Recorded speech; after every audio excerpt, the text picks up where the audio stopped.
안녕하세요.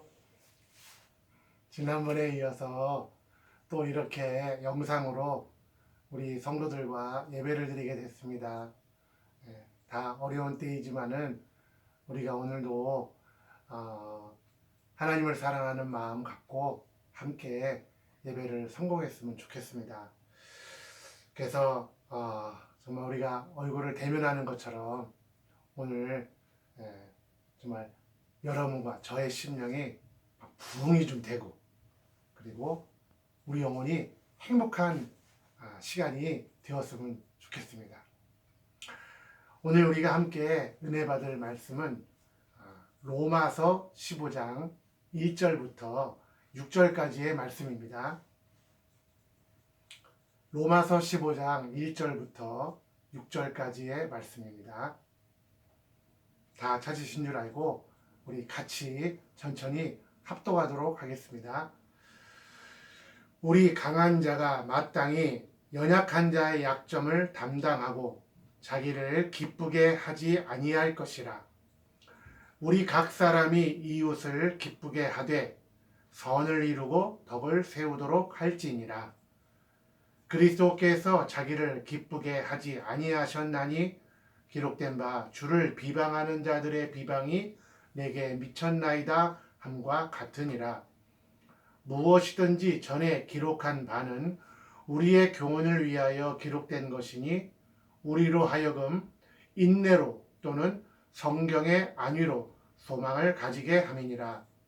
이제 인내와 안위의 하나님이 너희로 그리스도 예수를 본받아 서로 뜻이 같게 하여 주사 한 마음과 한 입으로 하나님 곧 우리 주 예수 그리스도의 아버지께 영광을 돌리게 하려 하노라. 아멘. 우리 주님 가르쳐 주신 기도 한번 하도록 하겠습니다. 하늘에 계신 우리 아버지여, 이름이 거룩히 여김을 받으시오며 나라의 임하옵시며 뜻이 하늘에서 이룬 것 같이 땅에서도 이루어지이다. 오늘날 우리에게 일용할 양식을 주옵시고 우리가 우리에게 죄 지은 자를 사하여 준 것 같이 우리 죄를 사하여 주옵시고 우리를 시험에 들게 하지 마옵시고 다만 악에서 구하옵소서. 나라와 권세와 영광이 아버지께 영원히 있사옵나이다. 아멘.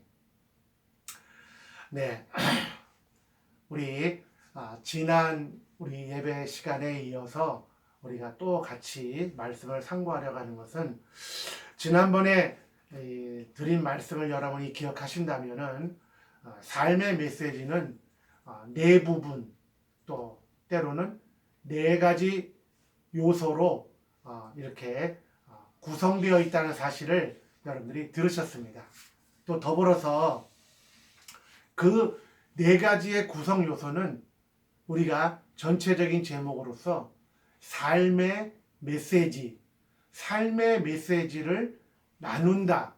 곧 내 삶의 메시지를 또 다른 사람에게 우리가 그 메시지를 전달한다라는 그런 큰 의미로서 여러분들이 또 들어주시기를 바랍니다. 그래서 오늘 우린 지난주에 이 우리의 간증이라고 하는 것, 그래서 간증은 우리가 어떻게 예수님을 알고 또 믿기 시작했는지에 대한 이야기라고 한다면은, 이번에는 두 번째로 우리의 바로 삶의 교훈입니다.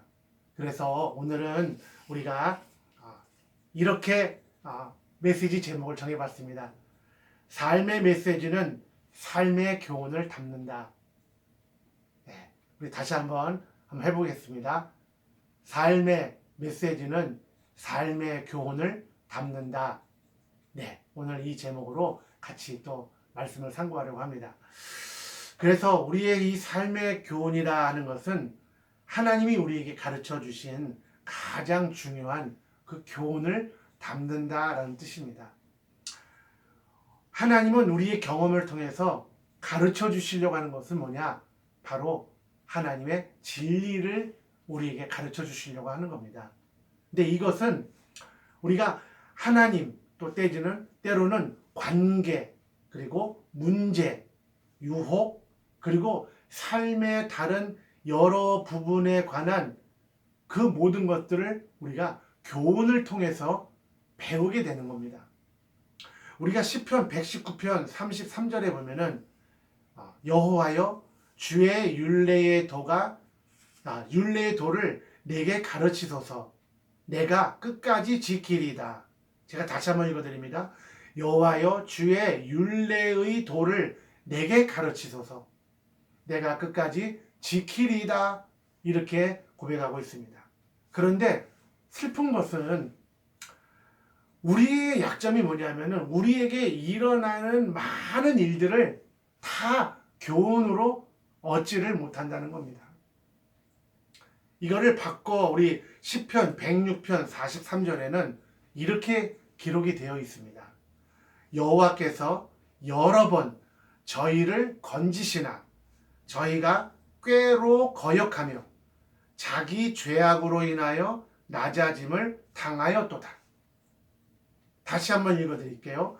여호와께서 여러 번 저희를 건지시나 저희가 꾀로 거역하며 우리 꾀란 말이죠. 꾀로 거역하며 자기 죄악으로 인하여 낮아짐을 당하였도다. 이렇게 말했습니다. 그런데 우리가 한번 생각해 보시기 바랍니다. 저와 여러분은 이런 사람들을 만나본 적이 있을 것입니다. 경험을 통해서 배우는 것은 현명한 일입니다. 그런데 문제는 다른 사람들의 경험을 통해서 배우는 것은 더 현명한 겁니다. 왜냐? 우리는 시행착오로 우리 인생의 모든 것을 배울 만한 시간이 없다라는 것입니다. 이 세상에 일어나는 모든 일들을 내가 다 경험하고 그래서 이런 건 이렇게 하는 거구나 하고 교훈을 다 우리가 이해하고 어떤 그 하나님이 우리에게 전달하시고자 하는 메시지를 다 들을 수가 없다는 것입니다. 그래서 우리는 서로의 삶의 교훈에서 배워야 하는 겁니다. 다시 말씀드립니다. 바로 우리 믿음의 식구들 좀 더 확대해 보면은 나와 가까이에 있는 그 지인들의 삶의 교훈에서 우리는 바로 우리의 이 지식, 우리의 경험을 넓혀 나갈 수 있게 되는 겁니다. 그래서 잠언서 25장 12절에는 이렇게 기록되어 있습니다. 슬기로운 자의 책망은 청중하는 귀에 금고리와 정금 장식이니라. 슬기로운 자의 책망, 그리고 이것을 듣는 귀에 바로 금고리와 정금 장식, 아름답게 하고 더 빛나게 한다는 뜻이겠죠. 삶에 관한 현실적인 교훈들이 바로 담겨져 있습니다. 내가 꼭 겪지 않아도 내 이웃, 내 사랑하는 이들이 겪는 이 모든 것에는 바로 삶의 현실적인 교훈들이 들어있기 때문에 그래서 서로 불필요한 좌절을 피할 수 있게 되는 겁니다. 하나님은 뭐뭐를 통해서 나에게 무엇을 가르쳐 주셨는가? 여기에는 실패, 돈의 부족, 고통, 또 슬픔, 또 우울함, 또 기다림, 질병, 더 나아가서 바로 가족, 교회, 인간관계, 소그룹, 또 더 나아가서 우리는 나를 비판하는 사람들까지 이런 모든 이 경험들이 바로 나에게 큰 경험이 됩니다. 삶의 교훈이 되고 있다는 것입니다.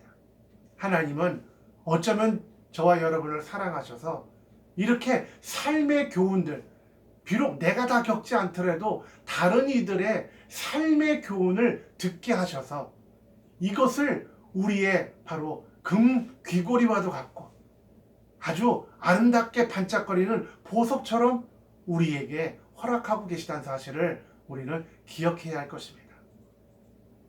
우리가 또 세 번째로 이제 우리가 생각하고자 하는 것은 바로 삶의 메시지는 거룩한 열정을 담는다입니다. 우리 삶의 메시지는 거룩한 열정을 담고 있습니다. 이 말은 다른 말로 하면은 하나님은 열정적인 분이십니다. 열정이라는 것은 아주 왕성하고 활발하다는 뜻입니다. 하나님 우리를 사랑하시는 것도 열정이 있으셨고요.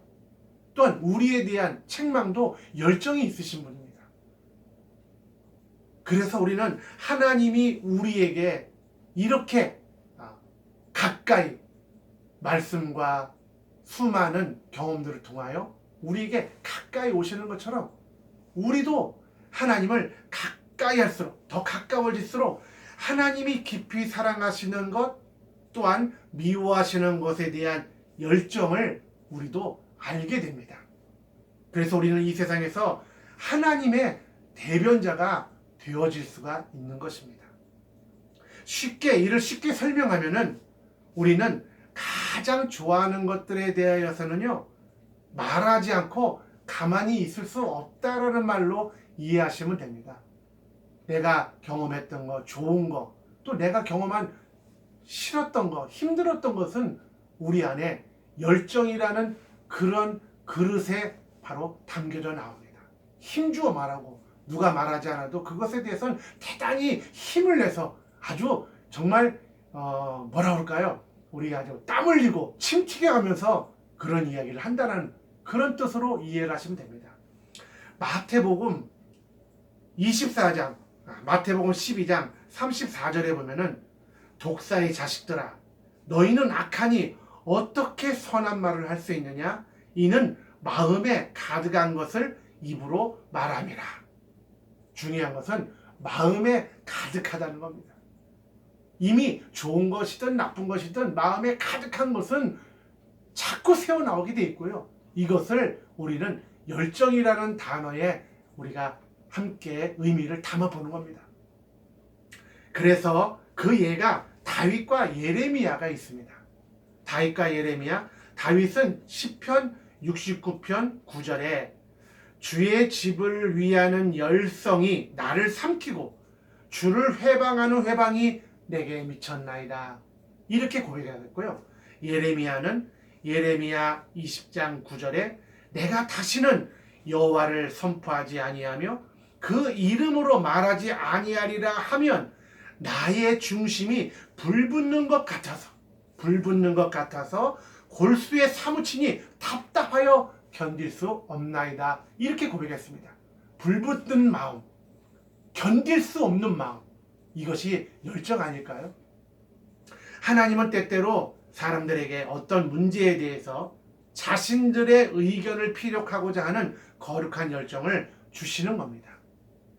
자신이 직접 경험한 일들, 학대, 중독, 불임, 우울증, 질병, 사망, 이런 것들, 또는 자신들이 목소리를 낼 수 없는 집단, 자신들의 목소리를 낼 수 없는 사람들, 낙태된 아이들, 또 때로는 박해받는 사람들, 또 우리 사회에 가난하고 소외받는 사람들, 또 감옥에 들어가 있어서 자기 목소리를 내지 못하는 사람들, 더 나아가서 학대를 받는 사람들은 자기 목소리를 내기가 대단히 어렵다는 그런 이야기들을 여러분들이 많이 들어보셨을 것입니다. 그래서 사회적인 혜택을 받지 못하는 사람이나 법의 적용을 공평하게 받지 못하는 사람들, 이런 사람들에 대해서 어떤 이들은 아주 열정을 갖고 이런 사람들이 있습니다. 이런 사람들은 이렇게 해야 됩니다. 오늘 우리가 이 코로나 사태를 맞이해가지고 우리 모두가 겪는 것이 바로 그런 거 아니겠습니까? 대구에 이런 일이 있습니다. 사람들이 이런 일을 당하고 있습니다. 국민 여러분들 정말 우리가 같이 공감하고 이런 일을 앓으셔야 됩니다라고 얼마나 열정 가진 사람들, 거기에는 의사들도 있고 기자들도 있고 뉴스를 전달하는 그 사람들도 그런 열정을 갖고 있다는 것을 본다면 우리 안에도 하나님은 우리 안에 있는 이 열정을 통해서 하나님의 것을 담아내기를 원하고 계시는 겁니다. 하나님은 우리에게 각기 다른 열정을 주셨습니다. 그래서 이 땅에서 이루고자 하시는 모든 일들을 이루실 것입니다. 모든 사람이 우리가 가지고 있는 열정에 대하여 똑같은 열정을 가지고 있는 것은 아닙니다. 대신 우리는 서로의 삶의 메시지를 존중하고 서로 이야기를 경청해야 합니다. 누구든 모든 것을 말할 수는 없기 때문입니다. 다른 사람들의 거룩한 열정을 과소평가해서는 안 된다는 것입니다. 말씀을 정리합니다. 오늘 우리는 바로 하나님이 우리에게 주신 삶이라고 하는 이 삶은 그저 내가 이렇게 살고 동물처럼 사라지는 것이 아니라 우리 삶에 메시지를 담으시고 계신 것이고 이 메시지가 전달되기를 바라신다는 것을 우리가 기억해야 할 것입니다. 우리 이 시간 다 같이 합심해서 한번 기도하겠습니다. 제가 먼저 기도하도록 하겠습니다. 살아계신 하나님 아버지, 우리는 살아가면서 수많은 일들을 경험하게 되지만 막상 돌이켜보면 세상의 모든 일들을 다 경험할 수가 없는 인생들입니다. 그래서 우리에게는 관계라든지 사회를 통해서 이루어지는 다른 사람들의 경험을 교훈을 삼게 하시고 우리를 향하신 하나님 아버지의 메시지를 듣게 하신다는 사실을 우리가 한번 기억해 봅니다.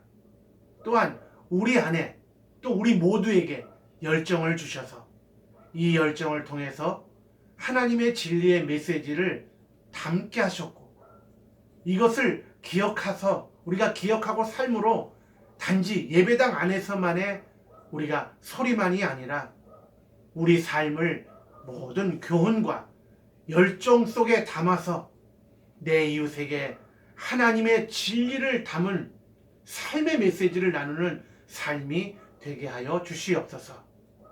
이를 예수 이름으로 축복하며 기도하옵나이다.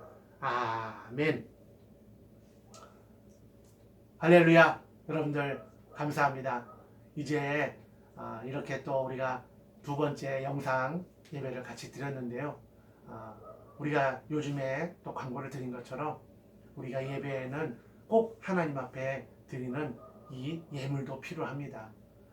그 드려지는 방법이나 이런 것에 대해서는 여러분들이 잘 아실 거라 생각을 합니다.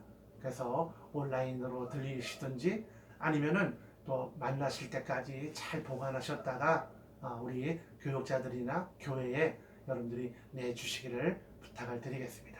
제가 드리는 예물을 위해 기도하겠습니다. 하나님 아버지, 오늘도 이 모양 저 모양으로 예물을 드리는 사랑하는 우리 성도들의 그 믿음의 예물을 받아 주시옵소서. 이 예물에는 시간과 땀과 노력과 또 이 물질을 얻기까지 저들이 수고한 정말 시간이 들어 있습니다. 하나님, 이 모든 것들을 흠양해 주시고 드려진 예물들이 다 주의 나라와 영광을 위하여 한치도 소홀함이 없이 잘 쓰여지게 도와주시고 우리 성도들의 삶 속에서 물질이 빈 흔적이 없게 도와주시고 혹시라도 물질이 새어나가는 일이 없도록 지켜 주시옵소서. 항상 주님의 장중에 심령과 가정과 경영과 직장과 가족들을 지켜주시고 이 어려운 시기에 아무도 정말 병든 자 없이 하나님이 지켜 주시옵소서. 이를 축복하며 예수 이름으로 기도하옵나이다. 아멘. 할렐루야. 감사합니다. 여러분 아버지도 승리하시기를 바랍니다.